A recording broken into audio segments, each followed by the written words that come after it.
Hello, I'm so glad to be here tonight and welcome.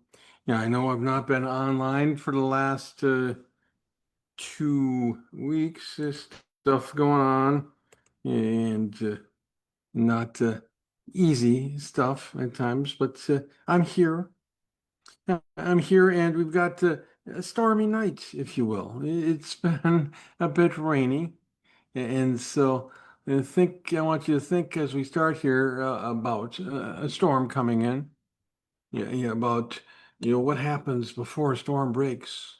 Where you have the silence humming, you get thunder crashing, and you actually feel it more than you hear it. Those of you here in Minnesota may have sensed that tonight. But you think of it. That's what that's what it is like when someone truly raises their voice. We've been talking here about what we're moving in, what it is to roar and soar, playing out the ideas and the thoughts about living in the roar and the soar, and what is key thoughts that will be put together as I'm touching and growing on these elements. So, what's it like when someone truly raises their voice? It's not about being louder, it's about being deeper and having a presence that will shake silence. See, and silence comes for a variety of reasons. It's more often about the disconnection from love rather than the fear of pain or the fear of man. See, we pull back, we shrink back, and we don't speak because we're finding that there be some impairment to being cared for. And rather than having the connection to love, we actually will strive, we'll do what we can to perform, and just got to prove ourselves because we don't get the connection to love, and we don't dive deep, and we don't sense what's reality. In that pain level, I certainly had pain in my voice where I lost it, so to speak. I moved into that striving, working, performing, doing until God, said, "Hey, you know what? Through some crises and some difficult times," he said, you're working, working, working all the time. You really just need to begin to use your voice. Now I dragged my feet on that a little bit, and there's some things like a forum I didn't fully engage in. Certainly wouldn't have been able to engage and connect now. And wherever it is that I lost a voice and failed to raise my voice, it happened out of disconnections of the responses of others, how I saw myself, how I perceived myself, where I'll just keep things to myself because I wasn't sensing being honored, being respected, being connected with. It seemed like my words really didn't matter. And as such, people didn't really truly accept me, disconnected from love. And so we don't talk, we don't engage, we certainly don't roar. I was not even consider a thought of engaging in a roar. See, distant, disconnected from love, even the love of God for that matter. And become insecure, just kind of keep it quiet and safe, and just work really, really, really hard and do what you got to do, and not even for trying to measure up. Just this is what you do. You got to work hard to be able to help folks. You got to work hard, be able to love folks.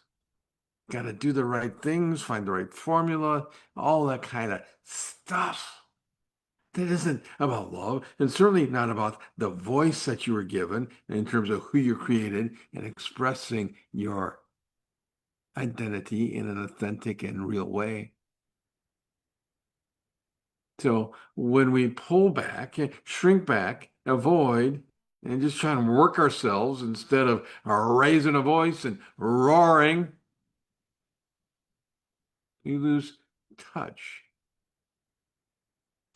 Now, and just a reminder, as I'm setting out, that got concepts that go with roar that we're learning, we're talking. And today I'm talking about raising your voice, stepping out of silence, and actually raising your voice.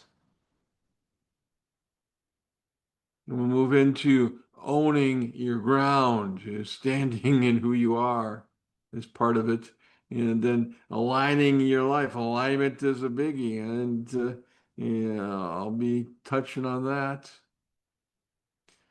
And releasing what holds you. Yeah, that's the aspect and elements of a roar, really. And here it is raise your voice. In raising your voice, that's when who you are and the authority that you've been given by God comes to life. A roar is not, you see, yeah, noise. A lion roars, or a tiger roars, or any roarer roars. It's based upon the very essence of what they have that they have to express, be it keeping the boundary, be it declaring victory, whatever the reason is for the roar.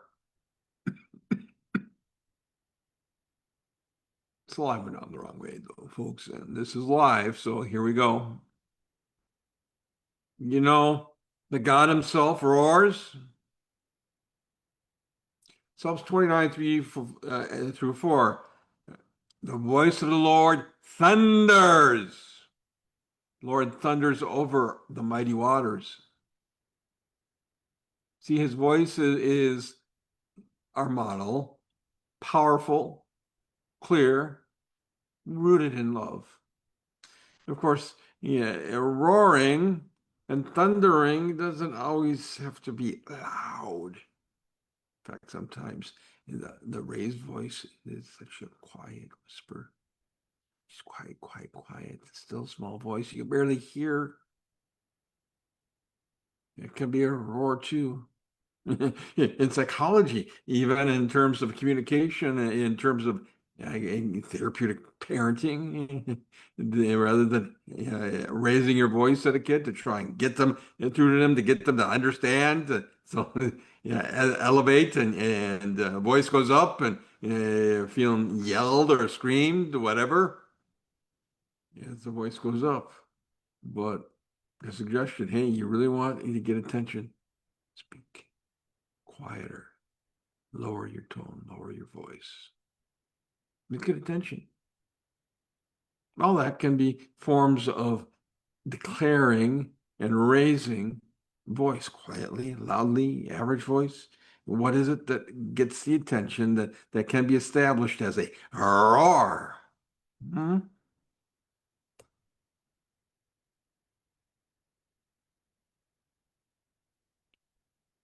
It helps us if we understand even what the heck we're talking about with voice. You mentioning voice, Tim. What's that about? Huh? I don't get it. See, voice is the expression of who you are and your authority. It's what's in you. It's not about what you sound like or even whether you sound clear and crisp without any disturbing tones or pauses or slurriness that you might hear with my voice, It's not about how you sound or even if you're talking too fast or slowing down to a clear tone that others take in. It's who you are when you speak. See, and who you are when you think is going to be tied to your authority, what God put in you, what it is that you're about, what you can stand for. and that authority wrapped in being genuinely you. That's why I really don't look to do much changing and polishing up what I put out there really at this point because there's something to being authentic and not polished. But back to our voice, or see, our voice communicates, and puts out there in a tone that others will hear, that they can receive. And it's tied to who you are and what you've been given. I keep repeating that, right? So you don't have your identity. Your voice can get shaky. You don't know who you are. You ain't gonna have much of a voice. It's gonna be shaky. You're gonna lack authority, and why should anyone attend to that voice? And power will be missing. So let me ask you this. When have you spoken and felt, this is me? This is really me. This is the genuine 100% grade A artifact. Hmm? Now, if you think about it, then, so you got a voice, and so yeah, a reflection of you. When do you let you be silenced? When do you pull back from expressing what you are to express? Many reasons that are out there about why we hold back, and certainly you relate to when I held back and have held back that played a role in my not raising my voice. One of which is fear of rejection. Certainly, I had that, even though, much of my life there was a lot of rejection that went on. So I really wasn't afraid of it. I just kind of expected it, right? Another biggie is shame that yeah, since the voice is tied to identity, if you've got a false perspective about who you are, well, that's going to impact your voice. If you're bogged down by shame, you're going to not be able to truly raise your voice. That is, in essence. Now, another thing that holds back, that impacts how we think about ourselves and whether we're open to speak, is the various injuries. Certainly, my injuries and rejection points played a role, but the more intense the injuries are, the harder it is to give voice. Yeah, yeah. I think of my mother on this. So I'm trying to grasp it and pull at what it is to say about my mom and her voice. I mean, there's things that she held back, and with her, and she is somebody who had complex trauma. She was really hurt a lot. And so at times, her voice is skewed. Yeah, yeah, yeah. At times she didn't give a voice. So it's certainly in a negative context of raising your voice. There's plenty of that went on, and sometimes we use the voice inappropriately and lost herself relationships. These happened. So trauma, especially trauma, where using your voice got you a consequence, got you hurt, and got you, to pull back. When these things happen, it's like a training that anything you say, it's going to be smacked out of you. You got to be calm and docile, and you better not say anything. Now, I'm not talking about the proper discipline of a teenager and learning to raise voice and doing so in sarcastic, snide, and rebellious words. That's just part of the learning process. Even the best of kids have those moments of raising the voice in unhelpful ways. We'll talk about that in a sec here. Another thing that gets in the way of raising our voice is comparing ourselves to others. Certainly, I've done that rather than recognizing my unique way or trying to be unique, and then others kind of, hey, what did you do that for? That's not how you do that. I can think of one teaching. I was all wrapped up in the ideas in Larry Crabb's book, Encouragement, and therefore was giving a teaching on encouragement, and I got real academic. Wasn't a real heart. I tried to engage the heart. Even tried to put myself on the level and stay seated while I taught on that. they thought I was all really crazy and strange and kind of snickered and mocked whatever as I was speaking. Certainly part of the things that had me hold back my voice because I was up here, I was stuck up here. I was giving something. I didn't have that heart level about the teaching, which really encouragement is about. That's what I was trying to teach about encouragement. It's are really about getting to the heart, but yeah, there wasn't the heart in the teaching. I can tell you that. But I was learning, and my voice wasn't fully mature at that point. No, I had no problem, in college still giving, but went to Kenya and everybody else on the team in terms of giving sermons or speaking or teaching. Yeah, no, I don't want to do that. Yeah, I don't want to speak in front of people, and certainly not in front of these people in another country. They ain't gonna understand. And so they wouldn't speak. They're fine serving, and that's okay. Different gifts, different levels. But yeah, I had no problem at the time raising the voice to speak God's truth and express it to these people that I was serving. Important. In fact, I say, hey, I'll speak. What's the big deal? We'll just talk about God.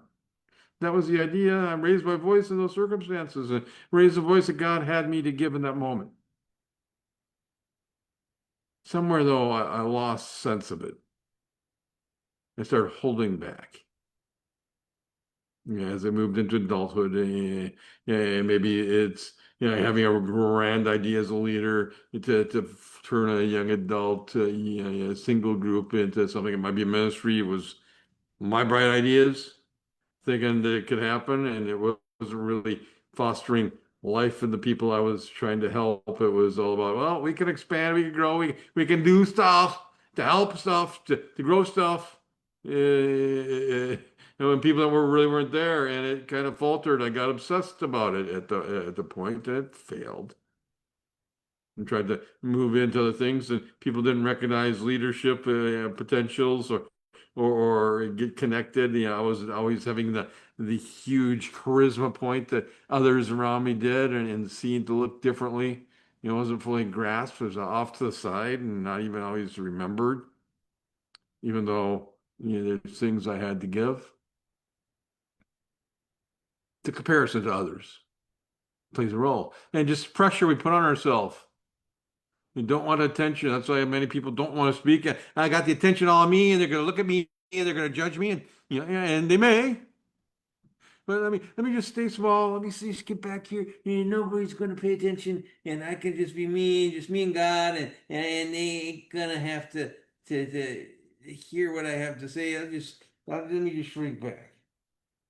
Yeah, and in fact, it's a natural tendency, even in this day and age, that people do not want to bring attention to themselves and don't want to speak. Yeah, at my workplace, we've got a morning call, and part of it is to say talk about something positive. Before we go into the circumstances of the needs. People don't talk. And to get talking going, you kind of have to pull teeth and generate, and it may not even go. They just want to get about the business, they do the business, they don't really want to draw attention to themselves unless they got that personality. And even then. And I'm not any better on that, by the way. When it's not my turn to lead, just okay, let's just get on through. But we feel pressure, and so we'd rather stay small, get itsy bitsy, and keep quiet. But here's the thing: there are deeper things that get in the way of our using our voice. As we talked about disconnection from love, feeling orphans, feeling unloved, and I don't have any parental love. I don't have that going on at all.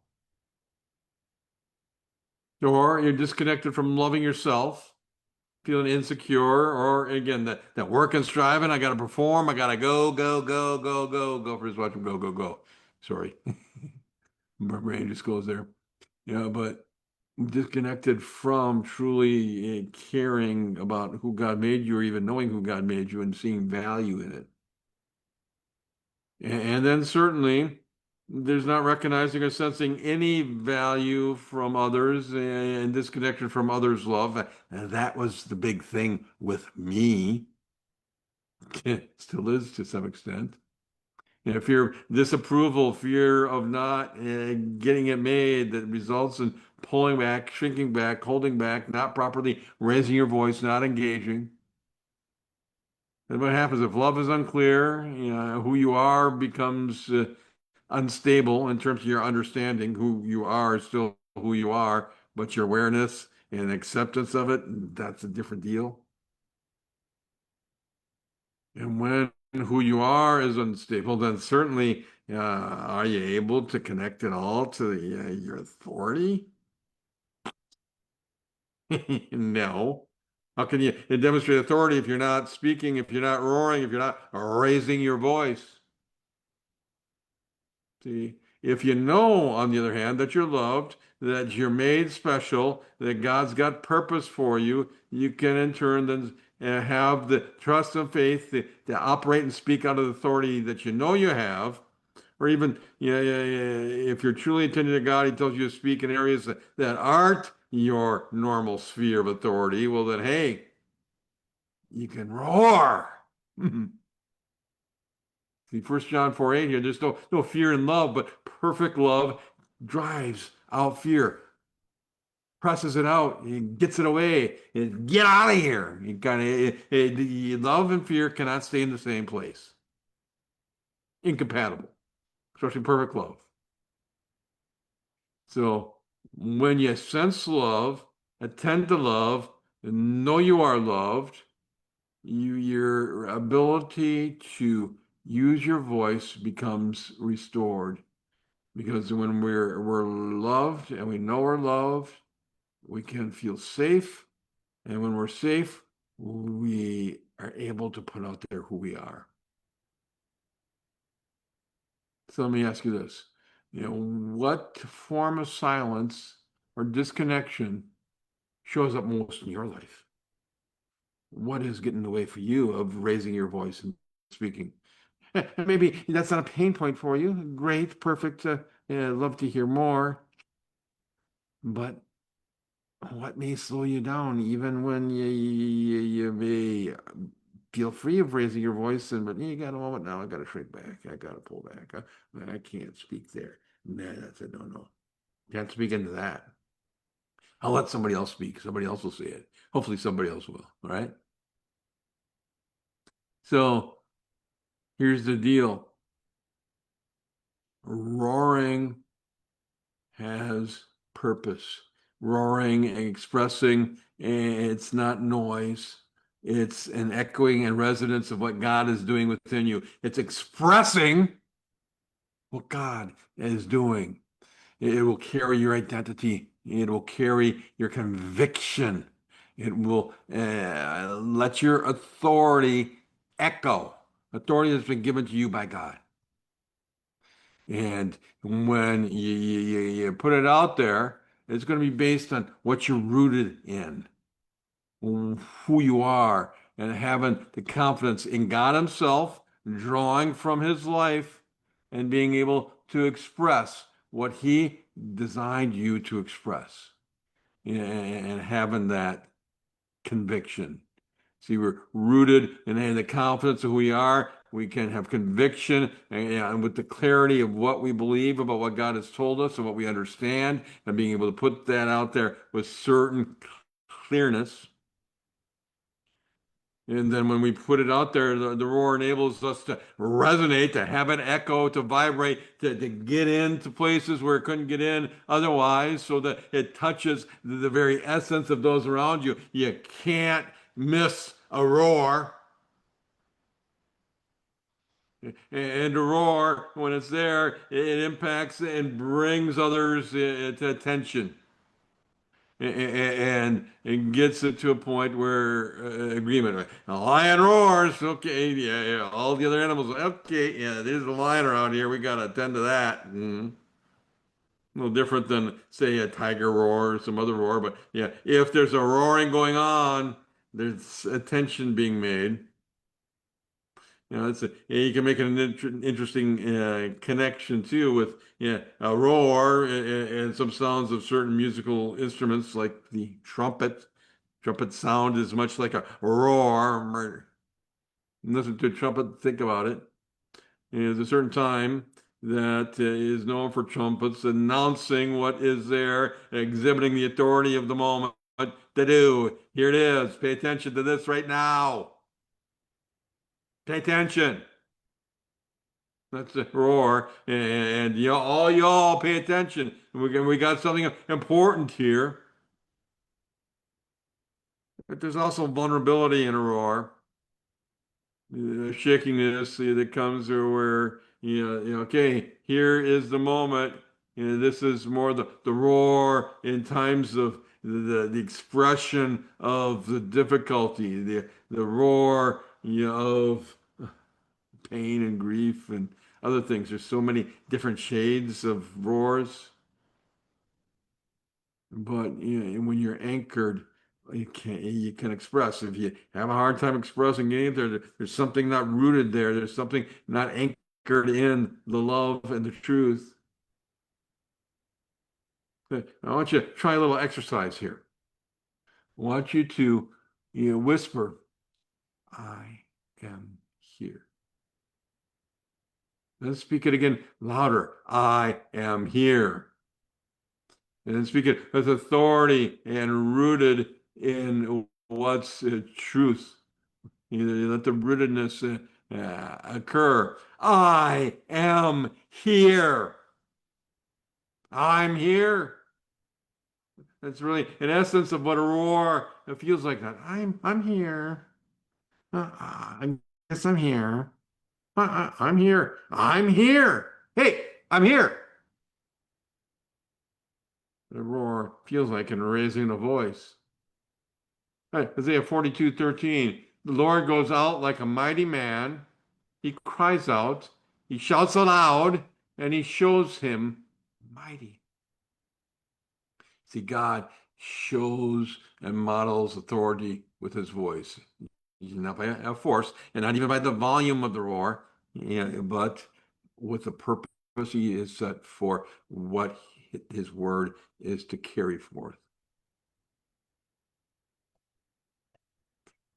Now, in terms of the concept, yeah, I understand. I've got full awareness that the idea of raising your voice has got some negative connotations because we've got so many times where there is negative that happens with people using a voice inappropriately, roaring, to control, roaring and raising their voice to diminish. We even get there when we get loud and you're yelling at me. Don't raise your voice at me.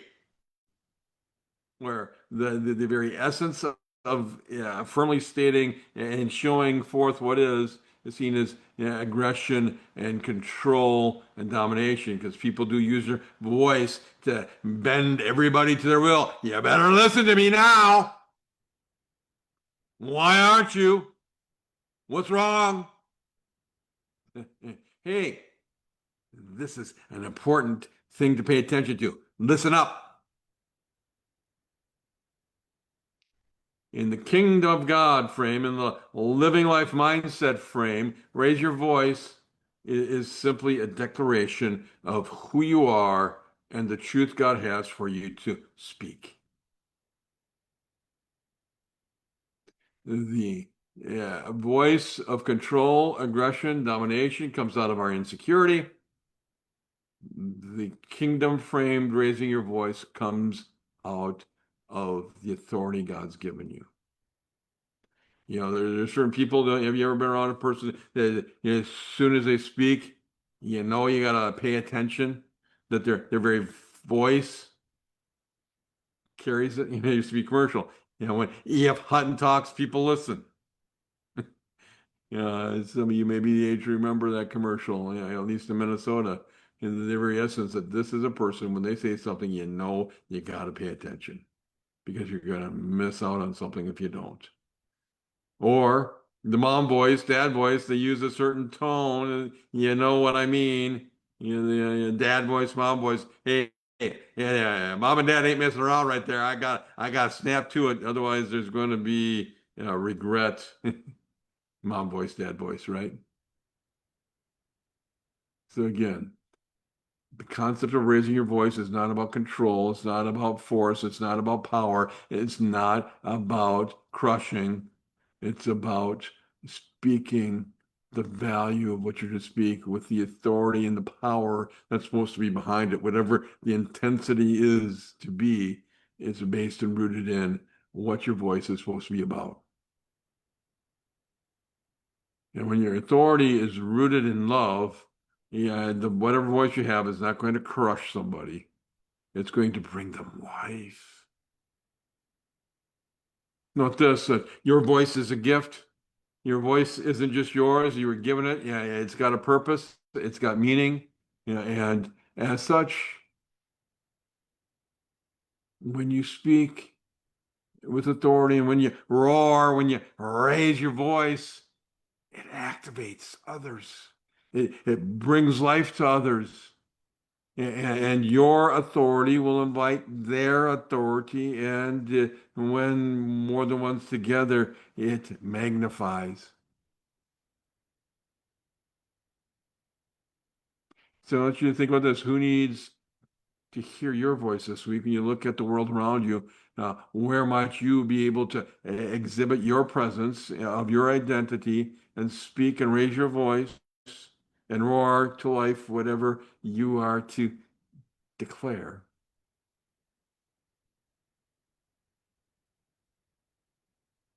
So raise your voice this week, my friends. Just one occasion, raise your voice. Say something when you want to be silent. Say it with gratitude. Say it with truth. Say a prayer. Give a blessing. You can even make a declaration like this and say this aloud, a declarative prayer. Roar this out there. God, reconnect me with your love. Remind me who I am and whose I am. Let my voice rise with authority, not fear. And let my roar carry life.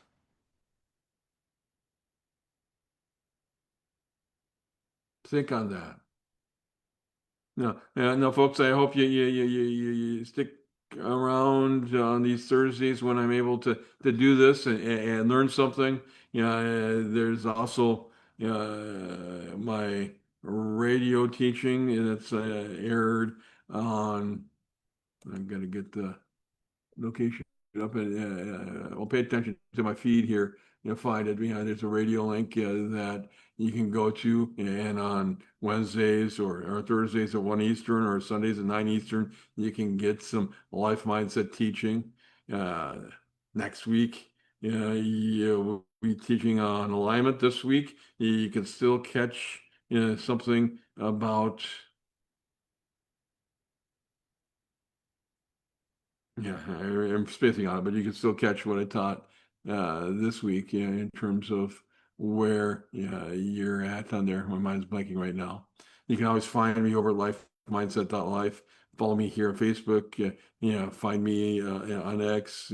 All these things. I'm around, and still things I got to formulate and form to get really moving. There's been delays and where I've got some work to do and roaring forward in terms of putting some things into play, and we're working on getting there. But then this roar your life, roar your authority, roar your purpose, raise your voice.